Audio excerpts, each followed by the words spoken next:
আমি সত্যি ভাবিনি ঘুরতে গিয়ে গাড়ির এরকমভাবে একটা অ্যাক্সিডেন্ট হবে। ভাই লিটারেলি মনে হচ্ছে ভাই ঘুরতে আসিনি, অ্যাডভেঞ্চার করতে এসেছি। কিন্তু যাই হোক, ফাইনালি একটা আনন্দের কথা হলো, আমরা এবার দুর্গাপুর ফাইনালি যাচ্ছি। আর জামালপুর থেকে বেরোনোর সময় রাস্তায় ভীষণই পরিমাণে বৃষ্টি নেমেছিল, মানে ভীষণই পরিমাণে। তারপরে আসার পথে খুব আনন্দ লাগছিল, নাচা গানা, কিন্তু যখন পেলো খিদে তখনই গেল মাথাটা খারাপ। তারপর যখন ফাইনালি গাড়িটা দাঁড়ালো খাওয়ার জায়গায়, তারপরে একটু মনে শান্তি পেলাম। যাই হোক, আমরা দুপুরবেলা অল্প করে খেয়ে বেরিয়েছিলাম, কারণ আমরা জানতাম যে বিকেল 5টার সময় এরা বেরোবে, তো অল্প করেই খেয়ে নিই, কারণ গাড়িতে এতটা বেশি খেয়ে যাওয়াটা উচিত হবে না। কিন্তু এরা সেই বিকেল 5টাকে করলো রাত 9টা।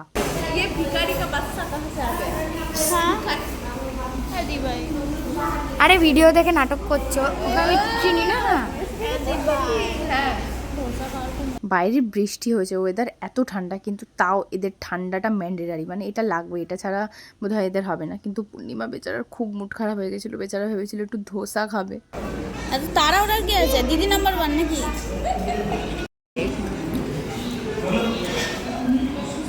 ইনি ধোসা খেতে পারেনি বলে এনার মুডটা অফ, ঠিক আছে।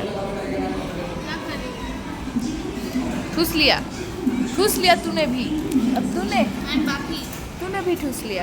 রুটিগুলো এতটা পরিমাণে নরম ছিল যে আমি প্রায় 4টে রুটি খেয়ে নিয়েছিলাম, যেটা আমার নিজের উপর বিশ্বাস হচ্ছিল না। তো এখানে সবার খাওয়া শেষ, সবার আর এর খাওয়া হয় না, এ নিয়েও 5টা রুটি খেল। তো গাইস, খাবারের শেষে একটু মিঠা হবে না, মানে একটু মিষ্টি মুখ হবে না, এটা তো হতে পারে না। না, আইসক্রিম তো লাগবেই ভাই, সে যতই বৃষ্টি হোক না কেন আর যতই ঠান্ডা পড়ুক না কেন। মানে সব ভিডিওতে নিজেকে রাখতেই হবে না। আরে কুকুরদের মুখে দিতে নেই মানুষের, মানে চামচ দে দে দে, চামচ দে। ভালো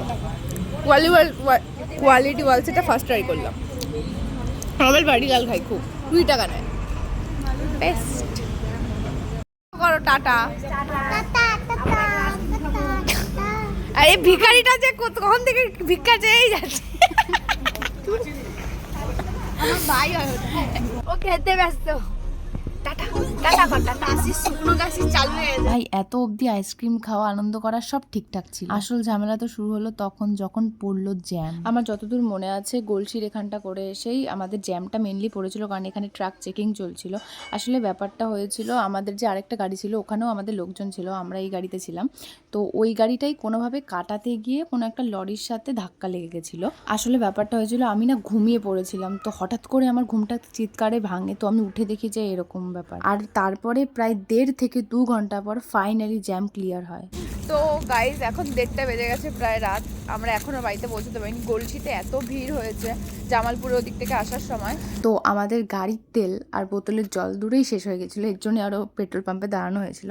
আর পূর্ণিমার সাথে আমার ডিল হয়েছিল যে প্রথমে আমি ঘুমাবো, তারপর তুই ঘুমাবি। তো আমার ঘুমানোর সময় শেষ, এবার পূর্ণিমার ঘুমানোর সময় চলছিল, তো ও ঘুমিয়ে পড়েছিল। আর ফাইনালি যখন বাড়ি পৌঁছলাম না, আমি মানে এত রিলিফ লাগছিল মনে, কারণ ওই অ্যাক্সিডেন্টটা হওয়ার পর আমি একটু ভয় ছিলাম।